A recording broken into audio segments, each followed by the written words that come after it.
ಇಂದು ಮೂರನೇ ಬಾರಿಗೆ ಪ್ರಧಾನಿಯಾಗಿ ನಮೋ ಪದಗ್ರಹಣವನ್ನ ಮಾಡ್ತಾರೆ. ರಾತ್ರಿ 7:15ಕ್ಕೆ ಪ್ರಧಾನಿಯಾಗಿ ನರೇಂದ್ರ ಮೋದಿ ಪ್ರಮಾಣ ವಚನವನ್ನ ಸ್ವೀಕಾರ ಮಾಡ್ತಾರೆ.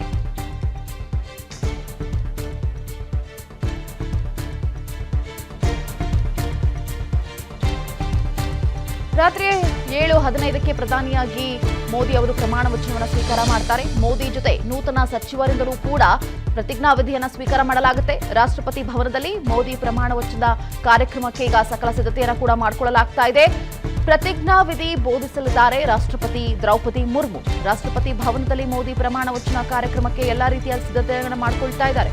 ರಾಷ್ಟ್ರಪತಿ ದ್ರೌಪದಿ ಮುರ್ಮು ಮೈತ್ರಿ ಬೆಂಬಲದ ಜೊತೆ ಅಧಿಕಾರಕ್ಕೆ ಏರ್ತಾ ಇದ್ದಾರೆ ನರೇಂದ್ರ ಮೋದಿ. ಸೊ ಈ ಬಾರಿ ನರೇಂದ್ರ ಮೋದಿ ಮೂರನೇ ಬಾರಿಗೆ ಪ್ರಧಾನಿಯಾಗಿ ಅಧಿಕಾರವನ್ನ ಸ್ವೀಕಾರ ಮಾಡ್ತಾರೆ. ರಾತ್ರಿ 7:15ಕ್ಕೆ ಒಂದು ಟೈಮ್ ಫಿಕ್ಸ್ ಆಗಿದೆ. ಮೂರನೇ ಬಾರಿಗೆ ಪ್ರಧಾನಿಯಾಗಿ ಹ್ಯಾಟ್ರಿಕ್ ಅನ್ನ ಹೊಡೆದಿದ್ದಾರೆ ಪ್ರಧಾನಿ ನರೇಂದ್ರ ಮೋದಿ ಅವರು. ಈ ಬಾರಿ ಬೇರೆ ಬೇರೆ ಪಕ್ಷಗಳ ಜೊತೆ ಮೈತ್ರಿಯ ಮುಖಾಂತರವಾಗಿ ಸರ್ಕಾರವನ್ನ ರಚನೆ ಮಾಡ್ತಿರೋದು ಕೂಡ ಮೋದಿ ಅವರಿಗೆ ಒಂದು ರೀತಿಯ ಟಾಸ್ಕ್ ಅಂತಾನೆ ಹೇಳ್ಬೋದು. ಇಷ್ಟು 10 ವರ್ಷಗಳ ಕಾಲ ಏಕಾಂಗಿಯಾಗಿ ತಾನು ನಡೆದಿದ್ದೇ ದಾರಿ ಅನ್ನುವಂತಹ ರೀತಿಯಲ್ಲಿ ಅಧಿಕಾರವನ್ನ ಚಲಾಯಿಸಿದ್ರು, ಆಡಳಿತವನ್ನ ಮಾಡಿದ್ರು. ಆದ್ರೆ ಈಗ NDA ಇರಬಹುದು, ಬೇರೆ ಬೇರೆ ಮೈತ್ರಿಕೂಟಗಳ ಜೊತೆ ಈಗ ಸರ್ಕಾರವನ್ನ ರಚನೆ ಮಾಡ್ತಾ ಇರುವಂತದ್ದು ಮೋದಿ ಅವರಿಗೆ ಒಂದು ರೀತಿಯ ಟಾಸ್ಕ್.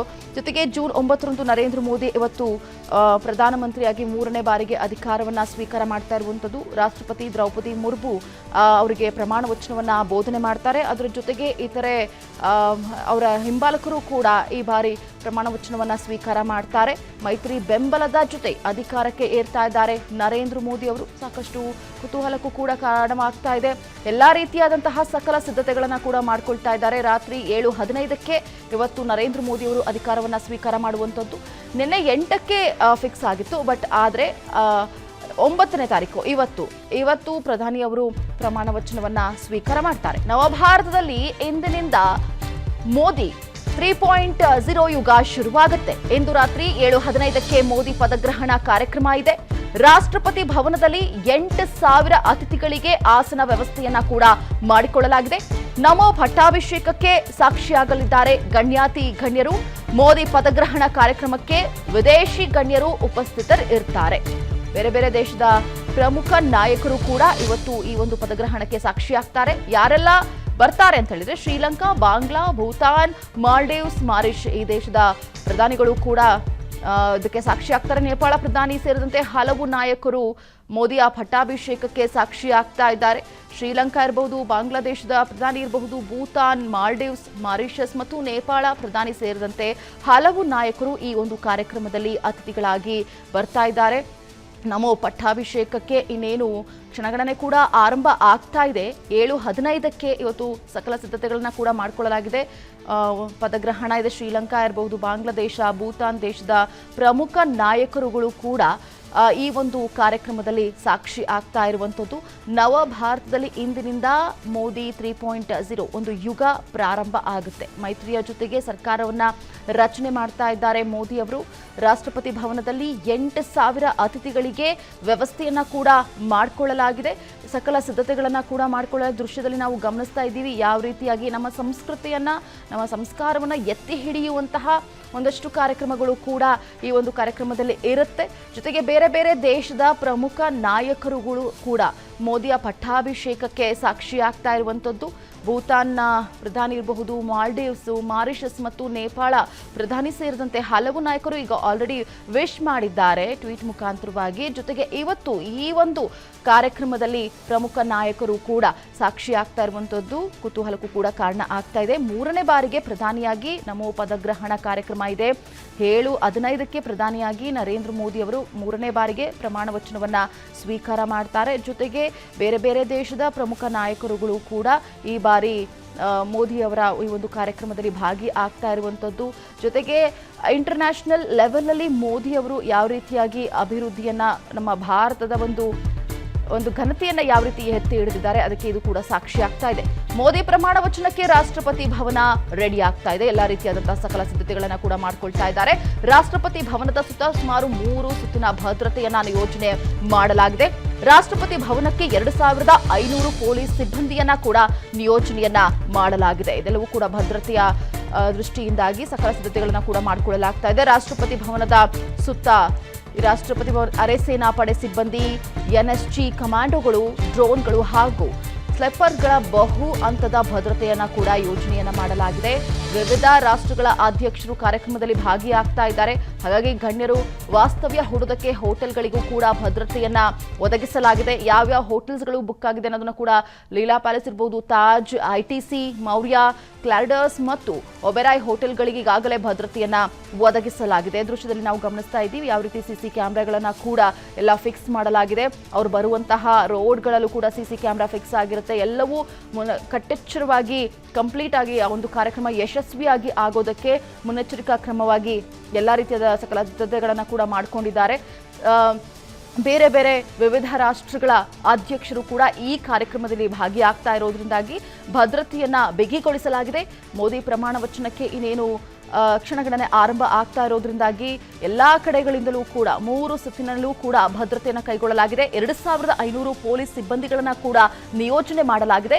ರಾಷ್ಟ್ರಪತಿ ಭವನದ ಸುತ್ತ ಅರೆ ಸೇನಾ ವ್ಯವಸ್ಥೆಯನ್ನ ಕೂಡ ಮಾಡಿಕೊಳ್ಳಲಾಗಿದೆ. ಜೊತೆಗೆ ಕಮಾಂಡೋಗಳು ಇರ್ತಾರೆ, ಡ್ರೋನ್ಗಳನ್ನ ಕೂಡ ವ್ಯವಸ್ಥೆ ಮಾಡಲಾಗಿದೆ. ಯಾವ ದಿಕ್ಕಿನಿಂದ ಇತರೆ ನಾಯಕರುಗಳು ಬರ್ತಾರೆ ಅಲ್ಲೆಲ್ಲವೂ ಕೂಡ ಸಿಸಿ ಕ್ಯಾಮೆರಾಗಳನ್ನ ಕೂಡ ವ್ಯವಸ್ಥೆ ಮಾಡಲಾಗಿದೆ. ನೋಡಿ ದೃಶ್ಯದಲ್ಲಿ ಗಮನಿಸ್ತಾ ಇದ್ದೀವಿ, ಬ್ಯಾರಿಕೇಡ್ಗಳನ್ನ ಹಾಕಿ ಕಂಪ್ಲೀಟ್ ಆಗಿ ಭದ್ರತೆಯನ್ನ ಒದಗಿಸಲಾಗಿದೆ. ರಾಷ್ಟ್ರಪತಿ ಭವನದ ಸುತ್ತ ಕೂಡ ಹೈ ಸೆಕ್ಯೂರಿಟಿಯನ್ನ ಕೂಡ ಮಾಡಲಾಗಿರುವಂತದ್ದು. ಈ ಒಂದು ಕಾರ್ಯಕ್ರಮ ಯಶಸ್ವಿಯಾಗಿ ಆಗಬೇಕು. 3ನೇ ಬಾರಿಗೆ ಪ್ರಧಾನಿಯಾಗಿ ಅಧಿಕಾರವನ್ನ ಸ್ವೀಕಾರ ಮಾಡ್ತಾ ಇದ್ದಾರೆ. ಜೊತೆಗೆ ಬೇರೆ ಬೇರೆ ದೇಶದಿಂದ ನಾಯಕರುಗಳು ಕೂಡ ಬರ್ತಾ ಇದ್ದಾರೆ. ಈ ಒಂದು ಕಾರ್ಯಕ್ರಮಕ್ಕೆ ಸಾಕ್ಷಿ ಹಾಕ್ತಾರೆ.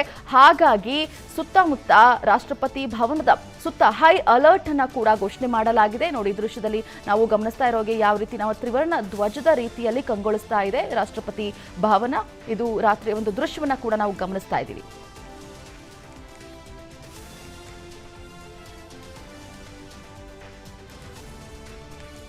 ಇದರ ಬಗ್ಗೆ ಮತ್ತಷ್ಟು ಮಾಹಿತಿಯನ್ನು ಕೊಡ್ತಾರೆ ನಮ್ಮ ಪ್ರತಿನಿಧಿ ಮಾರುತಿ. ಈಗ ದೂರವಾಣಿ ಸಂಪರ್ಕದಲ್ಲಿದ್ದಾರೆ. ಮಾರುತಿ, ಮೋದಿ 3ನೇ ಬಾರಿಗೆ ಪ್ರಧಾನಿಯಾಗಿ ಅಧಿಕಾರವನ್ನ ಸ್ವೀಕಾರ ಮಾಡ್ತಾ ಇದ್ದಾರೆ. ಹೇಗಿದೆ ಭದ್ರತೆ, ಯಾವ ರೀತಿಯಾಗಿ ಸಕಲ ಸಿದ್ಧತೆಗಳನ್ನ ಮಾಡ್ಕೊಳ್ತಾ ಇದ್ದಾರೆ, ಡೀಟೇಲ್ಸ್ ಕೊಡ್ತಾ ಹೋಗಿ ಮಾರುತಿ. 2014ರಲ್ಲಿ ಶುರುವಾದಂತಹ ನರೇಂದ್ರ ಮೋದಿ ಅವರ ಪರ್ವ 3ನೇ ಬಾರಿಗೆ ಮುಂದುವರೆದಿರುವಂತದ್ದು.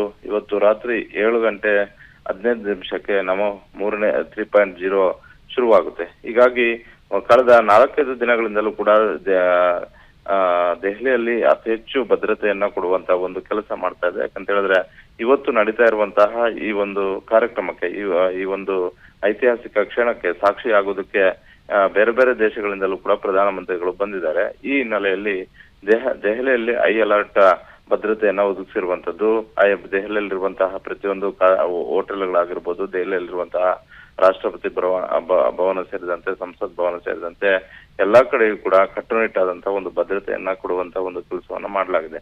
ಈಗಾಗಲೇ ರಾತ್ರಿ 7:15 ಆಗುವಂತಹ ಈ ಕ್ಷಣಕ್ಕೆ ಸಾಕ್ಷಿ ಆಗೋದಕ್ಕೆ ಬಾಂಗ್ಲಾದೇಶ, ನೇಪಾಳ, ಶ್ರೀಲಂಕಾ ಸೇರಿದಂತೆ ಹಲವು ರಾಷ್ಟ್ರಗಳ ಪ್ರಧಾನಮಂತ್ರಿಗಳು ಕೂಡ ಆಗಮಿಸಿದ್ದಾರೆ.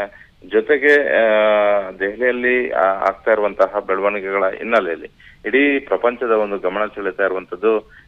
ಜೊತೆಗೆ ಸಹಜವಾಗಿ ಒಂದಷ್ಟು ಬೇರೆ ಪಾಕಿಸ್ತಾನ ಸೇರಿದಂತೆ ಬೇರೆ ಬೇರೆ ರಾಷ್ಟ್ರಗಳ ಒಂದು ಆತಂಕ ಇರೋದ್ರಿಂದ ಅತಿ ಹೆಚ್ಚು ಕಟ್ಟುನಿಟ್ಟಾದಂತಹ ಒಂದು ಭದ್ರತೆಯನ್ನ ಕೊಡೋದಕ್ಕೆ ಸೂಚನೆಯನ್ನ ಕೊಟ್ಟಿರುವಂತದ್ದು. ಈ ಹಿನ್ನೆಲೆಯಲ್ಲಿ ಸಂಸತ್ ಭವನ ಮತ್ತೆ ರಾಷ್ಟ್ರಪತಿ ಭವನದಲ್ಲಿ ಅತಿ ಹೆಚ್ಚು ಭದ್ರತೆಯನ್ನ ಕೊಡುವಂತಹ ಒಂದು ಕೆಲಸ ಮಾಡಲಾಗಿದೆ ಅನ್ನುವಂತ ಒಂದು ಮಾಹಿತಿ ಸಿಗ್ತಾ ಇರುವಂತದ್ದು. ಹೀಗಾಗಿ ಕೇವಲ ಇದು ಒಂದು ಕಾರ್ಯಕ್ರಮ ಅಲ್ಲ, ಇದು ಒಂದು ರೀತಿ ಐತಿಹಾಸಿಕ ಕಾರ್ಯಕ್ರಮ ಆಗಿರೋದ್ರಿಂದ ಈ ಕಾರ್ಯಕ್ರಮದಲ್ಲಿ ಯಾವುದೇ ಸಮಸ್ಯೆ ಆಗ್ಬಾರ್ದು ಅನ್ನುವಂತ ಒಂದು ನಿರ್ಧಾರಕ್ಕೆ ಬಂದಿರುವಂತದ್ದು. ಹೀಗಾಗಿ ಒಂದು ಕಡೆ ಪೊಲೀಸ್ ವ್ಯವಸ್ಥೆ, ಮತ್ತೊಂದು ಕಡೆ ಸೈನಿಕ ಪಡೆಗಳು ಕೂಡ ಬಹಳಷ್ಟು ಅಚ್ಚುಕಟ್ಟಾದಂತಹ ಒಂದು ಭದ್ರತಾ ವ್ಯವಸ್ಥೆಯನ್ನ ಕೊಡ್ತಾ ಇದ್ದಾವೆ ಅನ್ನುವಂತ ಒಂದು ಮಾಹಿತಿ ಸಿಕ್ಕಿರುವಂತದ್ದು. ಅನುಕ್ಷಣದ ಸುದ್ದಿಗಳಿಗಾಗಿ ವಿಸ್ತಾರ ನ್ಯೂಸ್ ಯೂಟ್ಯೂಬ್ ಚಾನೆಲ್ ಸಬ್ಸ್ಕ್ರೈಬ್ ಮಾಡಿ. ಹೊಸ ಸುದ್ದಿಗಳ ನೋಟಿಫಿಕೇಶನ್ಗಾಗಿ ಬೆಲ್ ಐಕಾನ್ ಕ್ಲಿಕ್ ಮಾಡಿ. ಲೇಟೆಸ್ಟ್ ಅಪ್ಡೇಟ್ಸ್ಗಾಗಿ www.vistaranews.com ವೆಬ್ಸೈಟ್ಗೆ ವಿಸಿಟ್ ಮಾಡಿ. ಅಂಗೈಯಲ್ಲೇ ಜಗತ್ತಿನ ಸುದ್ದಿ ತಿಳಿಯಲು ವಿಸ್ತಾರ ನ್ಯೂಸ್ ಕನ್ನಡ ಆಪ್ ಡೌನ್ಲೋಡ್ ಮಾಡಿ.